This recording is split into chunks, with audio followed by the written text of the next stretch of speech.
Hi everyone, कैसे हैं आप लोग? एकदम मस्त, बिंदास। तो मैं सत्यम राज यूट्यूब चैनल द ओनश में आपका स्वागत करता हूं। और बच्चों, आज हम लोग अब 10th एनसीईआरटी कर रहे हैं, एक्सरसाइज 8.1। और उसका फर्स्ट क्वेश्चन हम लोग कर लिए थे। आज हम लोग करेंगे क्वेश्चन सेकेंड और थर्ड। क्वेश्चन सेकेंड जो है वो बच्चों कह रहा है कि देखिए, इन द गिवन फिगर, यानी ये आपका फिगर है। ये आपका फिगर है, समझे? यानी इसमें ये जो हो गया triangle A P Q R, जिसमें पी क्यू दिया हुआ है और पी आर दिया हुआ है और क्यू आर नहीं दिया हुआ है। तो ये आपका फिगर है और इसमें हम लोग को फाइंड आउट करना है tan p और माइनस में cot r का वैल्यू क्या होगा। तो इसका मतलब कि हम लोग को इसमें जो फाइंड आउट करना है tan p और माइनस में cot r। ठीक है बच्चों, तो ये इसका तो वैल्यू फाइंड आउट करना है। लेकिन आपको प्रीवियस क्वेश्चन से मैंने एक बात बताता हूं कि देखिए, tan tan और p, इसको अभी इग्नोर करके चलना है कि यहां पे क्या है। यानी tan थीटा का फॉर्मूला जो हम लोग जानते हैं P अपॉन बी, मतलब अभी थीटा उसको कह दिए। उसी तरह से कॉट कॉट आर, इसको अभी इग्नोर करके चलना है। इसका जो फॉर्मूला जानते हैं B अपॉन पी। तो यहां पे अगर जो देखिए, ये दोनों एंगल डिफरेंट डिफरेंट हैं, यानी डिफरेंट, एक P है, R है और एक P है। तो ये दोनों पॉइंट से देखने की जरूरी पड़ेगा। तो इसका मतलब कि हम लोग को इस साइड का भी जरूरी पड़ेगा। तो फर्स्ट ऑफ ऑल क्या करेंगे कि वो जो साइड है, जो अननोन है, उसको हम लोग फाइंड आउट कर लेते हैं। देखिए कैसे फाइंड आउट कर लेते हैं। तो बच्चों, पाइथागोरस थ्योरम से हम लोग क्या जानते हैं कि पी आर का स्क्वायर, पी आर का स्क्वायर इज इक्वल टू जो होता है वो पी क्यू का स्क्वायर, पी क्यू का स्क्वायर और प्लस में क्यू आर का स्क्वायर होगा।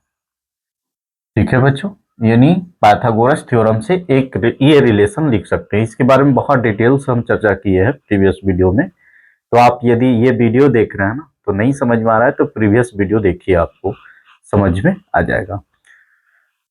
ठीक है, यानी हाइपोटेनस का square is equal to perpendicular का स्क्वायर प्लस में बेस का स्क्वायर।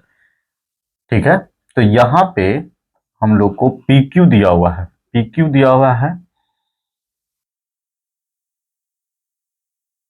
पी क्यू दिया हुआ है जो बच्चों वो 12 का स्क्वायर 12 है। और क्यू आर, क्यू आर नहीं दिया हुआ है वैल्यू, तो इसको ऐसे ही छोड़ देते हैं। और पी आर भी दिया हुआ है, तो ये हो गया 13 का स्क्वायर। ठीक है, यानी जो दिया हुआ था वैल्यू, इसको हम लोग लिख लिए। अब देखिए, क्यू आर को इधर सेपरेट करते हैं क्योंकि इसी को फाइंड आउट करना है। तो Q R is equal to, Q R is equal to जो हो जाएगा वो, देखिए इधर ऑलरेडी 13 का स्क्वायर है ही है और इसको इधर भेज देते हैं, यानी 12 का स्क्वायर। तो बच्चों 13 का स्क्वायर जो होता है 169 होता है और 12 का होता है 144, और ये दोनों सब्ट्रैक्ट होगा तो ये हो जाएगा 25। यानी Q R square is equal to जो हमारा वैल्यू आ गया वो आ गया 25। तो क्यू आर अगर जो चाहते हैं तो ये हो जाएगा √25, यानी इसका वैल्यू जो होता है वो 5 होता है। यानी अब हमारा जो हाथ लग गया, क्यू आर का वैल्यू जो हो गया वो 5 सेंटीमीटर हो गया। सेंटीमीटर में ही है तो सब सेंटीमीटर में ही हम लोग फाइंड आउट कर दिए। ठीक है, अब देखिए यहां से हम लोग वैल्यू इसको जो फाइंड आउट करना है ना, उसके अकॉर्डिंग थोड़ा देख लेते हैं।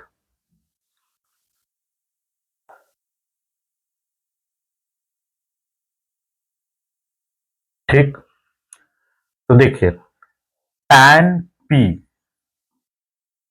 माइनस cot r,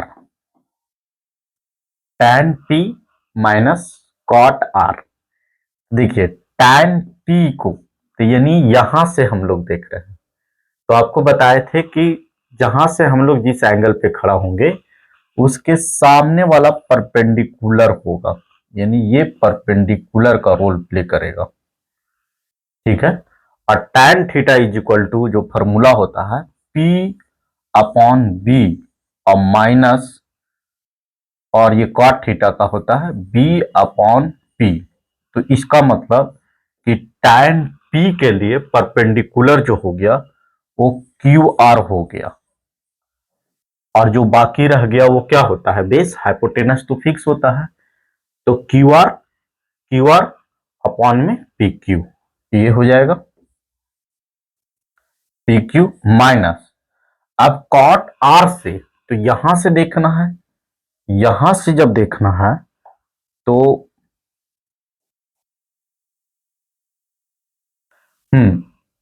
आर से देखना है, यानी इस पॉइंट से देखना, तो इसके लिए परपेंडिकुलर का रोल प्ले ये करेगा। ठीक है, तो ये बेस हो जाएगा, इसका मतलब इसके लिए बेस जो हो गया वो क्यू आर हो गया, अब परपेंडिकुलर कौन हो गया, पी क्यू हो गया। ठीक है, समझ रहे हैं ये कैसे लिखे, यानी जिस एंगल पे हम लोग खड़ा होंगे वो सामने वाला जो साइड होगा वो परपेंडिकुलर होगा।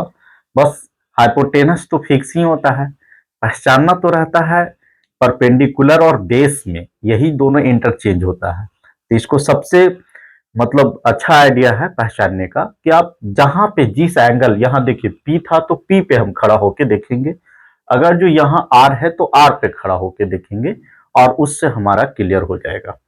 तो यहाँ पे देखिए अब इसको वैल्यू रख दिया जाए, क्यू आर कितना है दोस्त, तो क्यू आर जो है 5 है, अब पी क्यू कितना दिया हुआ है, तो पी क्यू 12 दिया हुआ है, माइनस पी क्यू आर, तो क्यू आर भी 5 है इसमें भी, और पी क्यू कितना है 12 है, तो ये दोनों सब्ट्रैक्ट होके क्या आ जाएगा, 0। तो इसका मतलब इसका हम लोग जो वैल्यू निकाल के लाए हैं वो 0 आ गया है। तो हम लोग क्वेश्चन नंबर 2 जो है वो कंप्लीट किए। आप इसको अब लिख लीजिए, फिर हम लोग क्वेश्चन नंबर 3 करते हैं।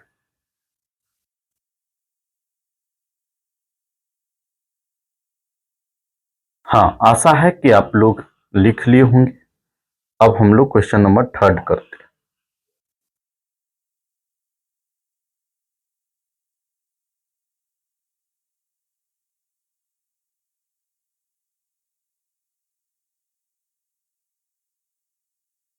चलिए, 3 है, ये कह रहा है कि sine theta, sine A sorry sine A is equal to, sine A is equal to 3/4, ये वैल्यू दिया हुआ है, और पूछ रहा है कॉस ए और टैन ए का वैल्यू दिया हुआ है। देखिए इसको ज्यादा ताम झाक नहीं करेंगे, एकदम आसानी से इसको हम लोग समझेंगे। देखिए साइन ए दिया हुआ है, ठीक, अब फिगर इसमें नहीं है तो फिगर की कोई जरूरी नहीं। साइन ए दिया हुआ है 3/4, ठीक, और हम लोग sine theta is equal to जो जानते हैं पी अपॉन में एच। तो देखिए इसको के लेट कीजिए बहुत तरीके से, लेकिन हम सिंपल नॉर्मली बनाते हैं, तो इसका मतलब हम लोग P इज इक्वल टू 3 समझेंगे, और H इज इक्वल टू जो हो गया वो 4 समझेंगे। तो हम लोग को यहां से B का वैल्यू फाइंड आउट, क्योंकि जब तक ये तीनों नहीं रहेगा तो हम लोग मतलब इसमें नहीं फाइंड आउट कर लेंगे। तो फर्स्ट ऑफ ऑल हम लोग B निकाल लेंगे, तो B इज इक्वल टू होता है अंडर रूट H का स्क्वायर और माइनस में P का स्क्वायर। तो ठीक है, तो H जो है नहीं दिया हुआ है, यानी 4 का स्क्वायर और माइनस में P का स्क्वायर यानी 3 का स्क्वायर, तो इसका वैल्यू हो जाएगा, ये हो जाएगा 16 और माइनस में 9, तो इसका मतलब 16 माइनस में 9 यानी √7 हो जाएगा। ठीक है, अब हमारा बी वैल्यू निकल गया। अब सब ए ही में बात करना है तो कोई चेंज करने की बात नहीं है। तो यहां से जो पहला फाइंड आउट करना है वो कॉस ए फाइंड आउट करना है। तो कॉस ए का फॉर्मूला हम लोग जानते हैं बी अपॉन एच। तो बी कितना है, तो √7 और एज कितना है, तो एज 4 हो गया, यानी इसका हो गया √7 अपॉन 4। फिर हम लोग दूसरा जो है उसको हम लोग निकाल लेते हैं tan ए। tan ए, तो इसका फॉर्मूला जानते हैं P अपॉन बी। तो P जो हो गया वो कितना हो गया, 3 हो गया। बस ऐसे निकाल कर इसको वैल्यू पुट करते समय चलेंगे तो ये हो गया।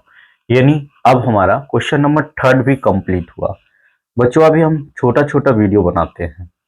अगर जो आप लोग को मेरा वीडियो समझ में आने लगेगा और आप लोग को डिमांड होगा कि नहीं अब हम मतलब लॉन्ग वीडियो बनाएं 1 घंटा 1.5 घंटा का, तो आप कमेंट कीजिएगा, हम आपका कमेंट पढ़ेंगे और उसके अकॉर्डिंग ही हम काम करेंगे। ठीक है, थैंक यू।